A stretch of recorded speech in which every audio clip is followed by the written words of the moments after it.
राजस्थान में 800 साल पुरानी रियासत है करौली, जिसका इतिहास 1000 साल से भी पुराना है। ये रियासत इसलिए विशेष है कि भगवान श्री कृष्ण के वंशज चंद्रवंशी जादौन राजाओं की ये रियासत रही है, जो आज तक कायम है। दूसरा विशेष कारण है यहाँ वृंदावन के 7 ठाकुरों में एक श्री मदन मोहन जी महाराज विराजित हैं। और तीसरा कारण है कि इस क्षेत्र में गुलाबी और सफेद पत्थर प्राप्त होता है, जिससे कि देश की संसद, लाल किला समेत राम मंदिर का निर्माण हुआ है। और इसी पत्थर की उपलब्धता के कारण करौली जैसी स्थापत्य कला और नक्काशी कहीं और देखने को नहीं मिलती। इसी जिले में भारत में प्राप्त अब तक का एकमात्र पूरा कंप्लीट नगर कोट है, जो कि हेरिटेज भी है और इतिहास भी। लेकिन इस परकोटे की क्या हालत है, किस तरह इतिहास हेरिटेज कंजर्वेशन डिपार्टमेंट की उपेक्षा का शिकार है, इसके ऊपर देखिए रिपोर्ट भारत की ये स्पेशल रिपोर्ट।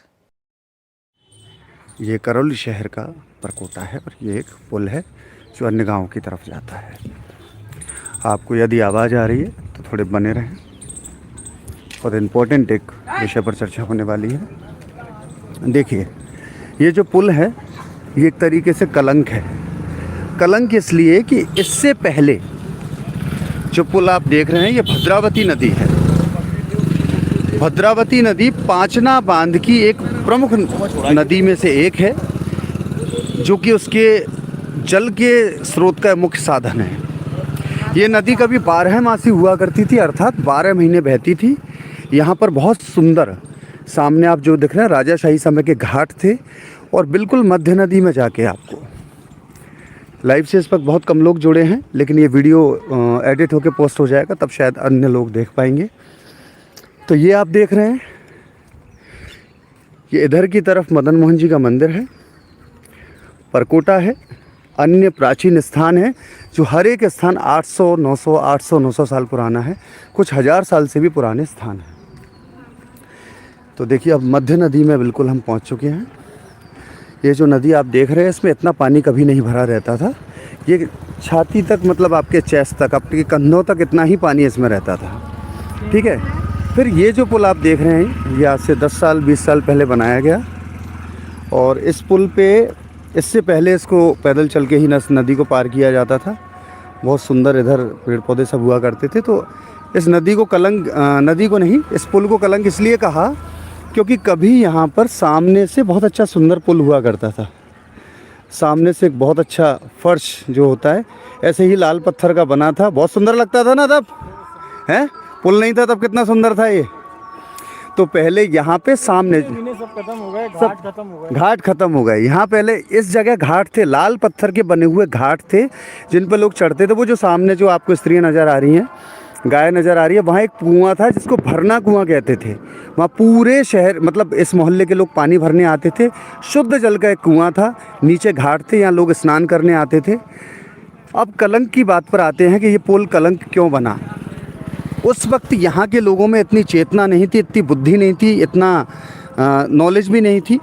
बहुत सारे लोग जिनको नॉलेज आज है वो उस वक्त में बहुत छोटे थे, तो उनको इतना अनुभव नहीं था कि इस जगह से, सामने वाले से, इस बीच नदी में एक पत्थर का स्लोप फर्श बना हुआ जिस पे 800 साल तक पूरी राजशाही और इतिहास अपने पदचाप करता रहा।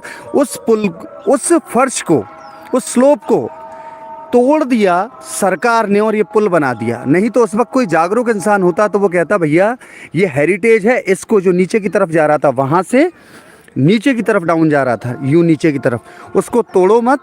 और वो ये जो पुल है ये शायद इधर से बनता और यहाँ जाके कनेक्ट हो जाता, तो पुल भी बन जाता, लोगों की यात्रा भी सुगम हो जाती, पुल बन जाता और वो हेरिटेज भी बना रहता। लेकिन ऐसा कुछ हुआ नहीं और यहाँ पर ये कंक्रीट का जंगल जिसे कहें वो खड़ा कर दिया गया। अब आप देखिए, इसकी ये एक विडंबना तो आपने सुनी, अब इससे भी बड़ी विडंबना की तरफ मैं आपको लिए चलता हूँ। ये देखिए, यहाँ का भी बहुत अच्छा मिट्टी का एक ये जो आप देख रहे हैं ना, ये सब घाट थे कभी, इनके नीचे घाट दबे हुए हैं अभी भी। ठीक है, बहुत सुरम्य जगह है ये, पूरा आप देख सकते हैं। अब मैं सरकार का, प्रशासन का ध्यान जिस ओर दिलाने जा रहा हूँ वो इससे भी ज़्यादा खतरनाक मुद्दा है। आप ये देखिए, जयपुर की स्थापना हुई है कब? आज से लगभग 300 साल पहले। ठीक है, ये इस नगरी की स्थापना, इसके दरवाजे का नाम है मासलपुर दरवाज़ा, क्योंकि इस तरफ मासलपुर नाम की तहसील जो कभी मराठों के भी कब्जे में रही है, मराठों का जहाँ राज रहा, वो तहसील इधर पड़ती है और ये वहाँ जाने का रास्ता है। जैसे जयपुर में अजमेरी गेट है, टोंक रोड है, अजमेरी गेट है, मतलब जिस तरीके से है ना, तो ये मालपुरा गेट, टोंक गेट या अजमेरी गेट जिस तरीके से है वो ठीक उस तरीके से। तो आप ये देखिए, ये लाल पत्थर का, क्योंकि करौली धौलपुर का जो बेल्ट है ये चंबल का रीजन है। चंबल रीजन में लाल पत्थर पैदा होता है, गुलाबी पत्थर पैदा होता है, सफ़ेद पत्थर भी पैदा होता है। आप ये देखिए, इसका मध्य दरवाज़ा सफ़ेद पत्थर का है, बीच में कहीं कहीं सफ़ेद पत्थर है, बाकी लाल पत्थर है। इसी से राम मंदिर और इसी से भारत की प्रमुख इमारतें इसी पत्थर से बनी हुई हैं, पूरी सप्लाई यहीं से जाती है। तो पत्थर के मामले में ये नगर, ये शहर, ये ज़िला बहुत समृद्ध रहा है। इसलिए यहाँ की जो स्थापत्य कला है वो आपको बहुत ज़्यादा क्या कहेंगे, बहुत ज़्यादा श्रेष्ठ मिलेगी। आप अगर कभी करौली के महलों का, फोर्ट का विजिट करेंगे तो आपको पता चलेगा कि कितने सुंदर महल यहाँ पर बने हुए हैं। अब आप यहाँ विडम्बना देखिए, ये पहले यहाँ 10 फीट के करीब नीचा था, अब ये इतना छोटा हो गया कि ऐसा छोटा लगने लग गया। लेकिन आप दुर्गति देखिए, पेड़ पौधे उग रहे हैं, आप देखिए इधर से, क्योंकि सन दूसरी तरफ है, आपको दिख नहीं रहा होगा। ऊपर की हालत ये है कि ये देखिए पूरे इसकी हालत ख़राब हो चुकी है, दुर्गति हो रही है, सरकार का इस तरफ ध्यान नहीं है। और इससे भी बड़ी बात अब मैं आपको बता देता हूँ कि जैसे ये दरवाज़ा है ना, इस पूरे करौली शहर के चारों तरफ ऐसे राउंड सर्कल करके ये ऐसा परकोटा है। उस परकोटे में 12 तो दरवाजे हैं छोटे, जिनको कि यहाँ खिड़कियाँ बोलते हैं, इससे आधे दरवाजे जिनको खिड़कियाँ बोलते हैं, और 6 ऐसे बड़े दरवाजे हैं, यानी कि 6 बड़े दरवाजे और 6 छोटे दरवाजे, जिनको यहाँ की लोक भाषा में कहें तो 6 दरवाजे और 12 खिड़कियाँ। ये करौली के इस पूरे के पूरे किसका, ये जो है आप ये परकोटा देख रहे हैं, इसका एंट्रेंस गेट बनते हैं यहाँ के। अब इस परकोटे की दुर्दशा देखिए आप, आज से 2 साल पहले तक फिर भी ठीक था। सामने देखिए ये परकोटा जाया जा रहा है, और देखिए सामने वो कोना आप देख रहे हैं ना, इस जगह के बाद परकोटा गायब है। क्यों गायब है? क्योंकि आगे परकोटा तोड़ दिया गया है और वहाँ पे भैंसें बांध ली गई हैं और भैंसों का वहाँ पशुपालन किया जा रहा है। मतलब आप ये देखिए 2 पॉइंट दिखाता हूँ आपको। वैसे अगेंस्ट लाइट है क्योंकि सन उधर आ गया तो देखना बड़ा मुश्किल हो रहा है, पर आप देखिए इस जगह आप ये देख रहे हैं, ये पॉइंट है इधर का, उसके बाद ये पॉइंट, इसके बीच का ये ना, ये परकोटा, ये इतना हिस्सा परकोटे का गायब। ऐसे बहुत सारी जगह परकोटा गायब हो चुका है। जबकि सोचने वाली बात यह है कि ये परकोटा एक 800 साल पुरानी रियासत का है। जयपुर में आप जयपुर सिटी के उपरांत पूरे परकोटे को छिन्न भिन्न, अब देखिए पेड़ उगाए हैं इसमें, ये देखिए पेड़ उग रहे हैं इसमें, और बहुत बुरी दुर्दशा। इसी में लाइट के कनेक्शन ठोक दिए गए हैं, हेरिटेज के अंदर ही है ना। और ये देखिए इसकी दुर्दशा देखिए। अब आप, मैं मूल मुद्दे पे आपको लिए चलता हूँ। ये देखिए, ये कभी यहाँ सैनिक रहते होंगे, जो पहरेदार, नगर में घुसने से पहले जो पहरेदार हुआ करते थे वो यहाँ ड्यूटी देते थे, संतरी, वो इस तरीके से यहाँ रहते थे। इसके ऊपर एक ये नंबर 2 स्कूल चलता है। यहाँ कभी ये बहुत समृद्ध स्कूल हुआ करता था। अब आप इसकी दुर्दशा देखिए, ये पूरा छिन्न-भिन्न। देखिए परकोटे की व्यवस्था इधर से नज़र आएगी आपको, ऐसा परकोटा। और बहुत ही अच्छी बात यह है कि करौली का पूरा परकोटा, करौली नगर का जो पूरा परकोटा है वो ऐसे ही बना हुआ है। ये गोल गुंबदें हैं जहाँ पे ये रहने की जगह हैं। हर दरवाजे के ऊपर, हर छोटी खिड़कियाँ के ऊपर रहने की जगह होती हैं। अब आप अगर करौली का भ्रमण करना चाहें तो देखिए, ये देख रहे हैं, ये करौली के उपलब्ध पत्थर से बनी हुई बहुत ही विशेष वो है कि पूरे लगभग 5 से 10 किलोमीटर के रेडियस में ये 10-12 किलोमीटर का या 8-7 किलोमीटर का ये परकोटा है। और आप ये देखिए पूरे पे ये बना हुआ, और आप इसमें पैदल वॉक कर सकते हैं। कहीं आप सीढ़ियाँ चढ़ेंगे, कहीं उतरेंगे, कहीं चढ़ेंगे, कहीं उतरेंगे। अब आप देखिए यहाँ से परकोटा ही गायब हो गया। सीढ़ियाँ चढ़ने के बाद परकोटा गायब, आगे का परकोटे का पता ही नहीं आगे कहाँ है। आगे थोड़ी देर बाद कनेक्ट होता है। तो मतलब आप अगर इस शहर में शुरू करेंगे तो यहाँ से चलते हुए पूरे शहर को पूरा कवर कर सकते हैं। मतलब ये पूरा जॉइंट परकोटा है। यहाँ से चल के शहर के पूरे परकोटे के पूरे शहर का आप चक्कर लगा सकते हैं। ठीक है। अब इतनी प्राचीन, महत्वपूर्ण, ऐतिहासिक संरचना का हाल क्या है ये देखिए। यहाँ से आपको दिख रहा है ऊपर पेड़ उगाए हैं, किसी का ध्यान नहीं है, दुर्दशा हो रही है। कोई हेरिटेज कलेक्शन, संरक्षण, किसी भी प्रकार की कोई चीज़ नहीं है। देखिए ये इधर से आ रहा है, और देखिए ये इधर गया, और देखिए सामने भी वही है। आप इसके, अभी ये किसी का कोई कार्यक्रम है ना, क्या कार्यक्रम होगा ये आप अंदाजा लगा सकते हैं कि किसका कार्यक्रम होगा इन जगहों पर। ठीक है। अब आप देखिए ये गया, और ये देखिए परकोटा, ये देखिए ये प्लेग्राउंड है। तो परकोटे पे आप आराम से पूरे शहर का चक्कर लगा सकते हैं। पहले पूरे शहर पे चक्कर लग जाता था इसी पे से, हैं? पहले पैदल पैदल आप चल के जाओ और पूरे शहर पे ऐसे ही पहुंच सकते थे पूरा। अब बहुत जगह से टूट गया है। हाँ, तो इनका यही कहना है कि जगह जगह से टूट चुका है। नहीं तो देखिए, आप इसमें एक विशेष बात और जानिए कि केवल इसी पर नहीं चल सकते कि केवल इस पे चल के ही आप पूरे शहर पे जा सकते हो। ये ऊपर जो संरचना है ना, ये जैग आप ऊपर भी चल के पूरे शहर पे जा सकते थे। पूरे शहर पे ऊपर चलो, यहाँ पे चलो या नीचे चलो, आप पूरे शहर का चक्कर लगा सकते थे। लेकिन अब इस परकोटे की स्थिति ये है, ये देखिए, आपको दिखाते हैं प्रशासन कितना सोया हुआ हो सकता है, सरकारें कितनी निद्रा में लीन हो सकती हैं। इस देश में 787 ज़िले हैं। अगर आज़ादी की बात करें तो उस वक्त लगभग 545 के करीब या 575 के करीब रियासतें थी। तो अपन ऐसा मान के चलें कि एक ज़िले में, एक डिस्ट्रिक्ट में लगभग 3 महल, किले या रियासत तो होती ही हैं एक ज़िले में, ठीक है। अपन ऐसा एवरेज मान लें, है ना, क्योंकि हर रियासत आज की तारीख में 787 ज़िले हैं। तो हर ज़िले में 2-3 ठिकाने और एक मुख्य रियासत होती ही है। तो लगभग कितने हो गए? 7 या 21, लगभग 2100 महल, दुर्ग, किले या ऐसी ऐतिहासिक इमारतें इस देश में उपलब्ध हैं। लेकिन पुरातत्व विभाग, ASI या जो भी हमारी हेरिटेज को संरक्षण करने वाली संस्थाएं, वो क्या कर रही हैं उसका नज़ारा देखिए आप। इस देश में ये 800 साल पुराना परकोटा, ये देखिए, ये आई ये संरचना और ये यहाँ से ये ढह गई, गिर गई, ये पूरा ये पड़ा है। कहने के तो आज तक किसी ने इसकी तरफ देखा नहीं है। पूरा परकोटा आपको ध्वस्त दिख रहा है। ये इस परकोटे का हाल है। अब आप अंदाज़ा लगाइए, कल को मान लो इसको कोई ठीक भी कर दे तो इस पत्थर की वैल्यू क्या समझते हैं आप? ये जो पत्थर गिरा पड़ा है ना, ये 800 साल पुराना पत्थर है। ये पूरा जो पत्थर सामने से गिरा है, ये 800 साल इसकी उम्र है जो गिरा है। आप नया बदल दोगे लेकिन 800 साल पुराना कहाँ से लाओगे?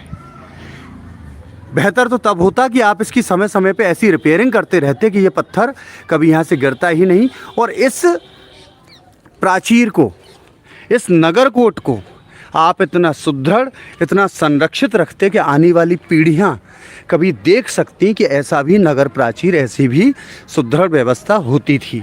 ये देखिए, ये यहाँ से भी गिर गया। ये कब गिर जाएगा कोई पता ही नहीं। अब लोग कहेंगे अरे ये खतरा है लोगों का। अरे लोगों को खतरा सेकेंडरी बात है, हेरिटेज को खतरा है वो मुख्य बात नज़र नहीं आ रही है किसी को। आप ये देखिए कि केवल पूरा नगर की, पूरा परकोटा अक्षुण्ण अवस्था में या तो जैसलमेर में मिलता है, इसके अलावा कोई शहर ऐसा नहीं है जिसके पास ऐसा पूरा नगरकोट हो। करौली डिस्ट्रिक्ट है ये, राजस्थान का करौली। यहाँ पर ये अक्षुण्ण अवस्था का, ये अपने अंतिम सांसें गिन रहा है। अगर अभी भी इसको बचाया गया तो ये बच जाएगा, लेकिन बच कैसे जाएगा?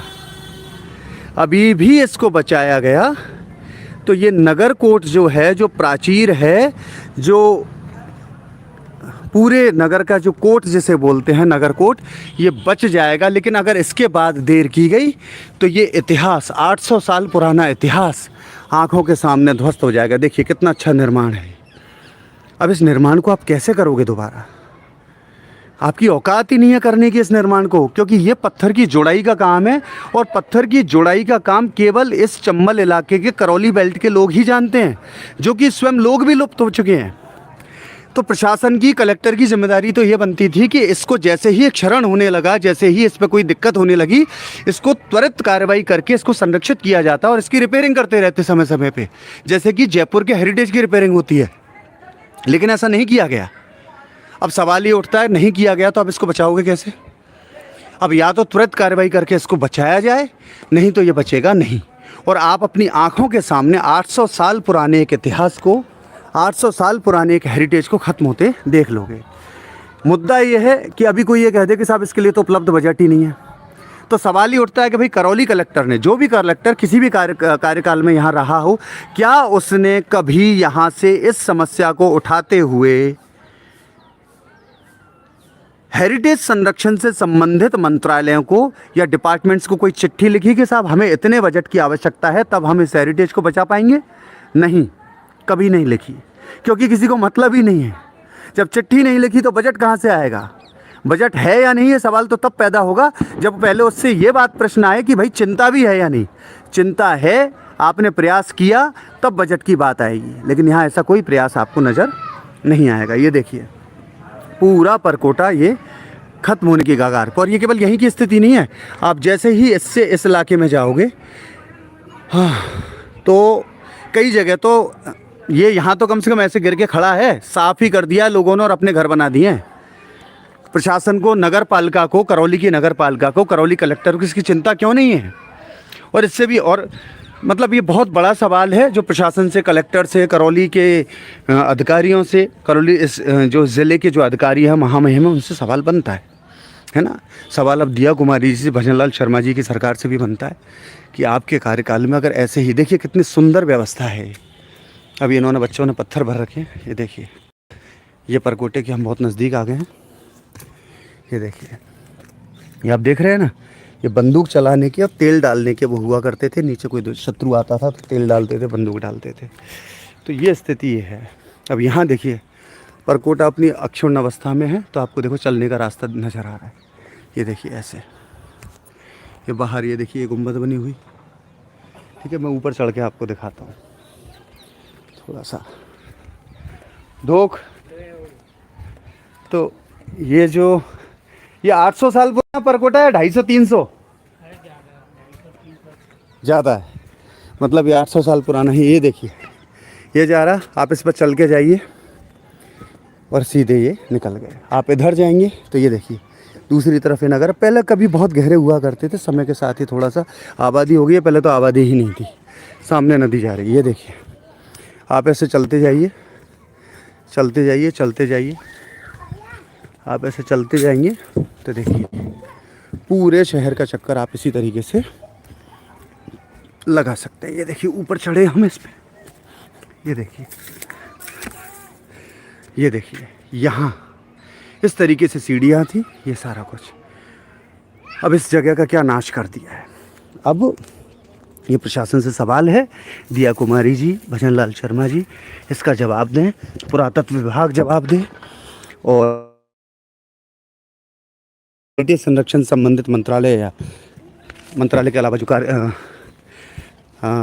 मंत्रालय अथवा जो डिपार्टमेंट है वो इसका जवाब दें। पर अभी एक सवाल और बनता है, एक सवाल बड़ा कटु है, बड़ा व्यंग वाला है। वो सवाल ये है कि हर शहर में छुटभइये नेता होते हैं, है ना। आपने देखा होगा उन छुटभइये नेताओं को, जो कहीं का भी कुछ भी कार्यक्रम हो, किसी भी नेता की रैली में, किसी भी नेता के घर पे कुछ मिठाई माला लेके पहुंच जाएंगे, उनके साथ फ़ोटो खिंचाएंगे, या कहीं किसी कार्यक्रम में जाएंगे और नेताओं के पिछवाड़े में से अपनी मुंडी, अपना सिर निकाल कर फ़ोटो खिंचा लेंगे, उसको पोस्ट करेंगे और फिर लिखेंगे आज क्षेत्र के विकास के ऊपर भाई साहब से, फलाने भाई साहब से, परम आदरणीय भाई साहब से चर्चा हुई। इस तरीके की फ़ोटो करते हैं ना। तो इस करौली नगरी में भी ऐसे छुटभइये नेता कुकुरमुत्ते की तरह हैं, जिनको तरह तरह के आयोजन, तरह तरह के माला प्रसाद के आयोजन करने का और तरह तरह के स्वांग रचने का शौक़ है।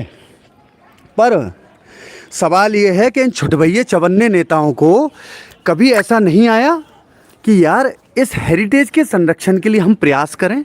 हम यूथ हैं, हम युवा हैं, हम नई शक्ति हैं, चलो उठें, एक ग्रुप बनाएं, इस हेरिटेज संरक्षण के लिए एक मजबूत आवाज़ बनाएं, कलेक्टर से मिलें, नगर पालिका से मिलें और इनको बाध्य करें कि आप इसका संरक्षण करो, आप इसकी मरम्मत करो और आप इसको पुनः इसको अपने पुराने स्वरूप में वापस लौटा के आओ, ताकि आने वाली पीढ़ियों के पास 800 साल पुराना, या भविष्य में कभी ये 1000 साल पुराना भी होगा, यही हेरिटेज भविष्य में 1500 साल पुराना भी हो जाएगा, तो आने वाली पीढ़ियाँ देख सकें कि हमारे पूर्वजों ने कैसी नगर व्यवस्था बना रखी थी।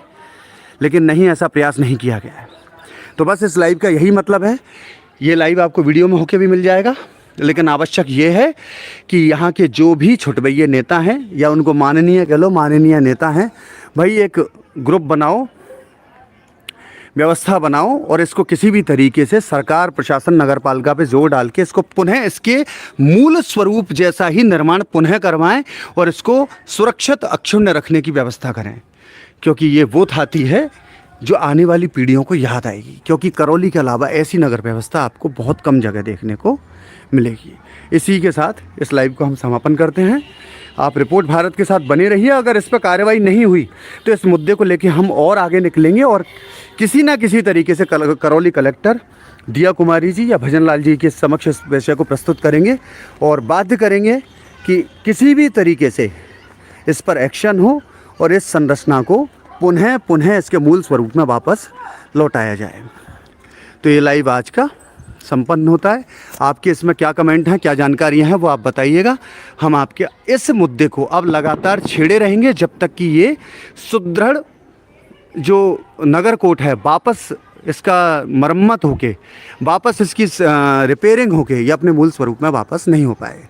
रिपोर्ट भारत पर बने रहिए। ऐसे ही मुद्दे आपके सामने और आते रहेंगे। जय हिंद, जय भारत।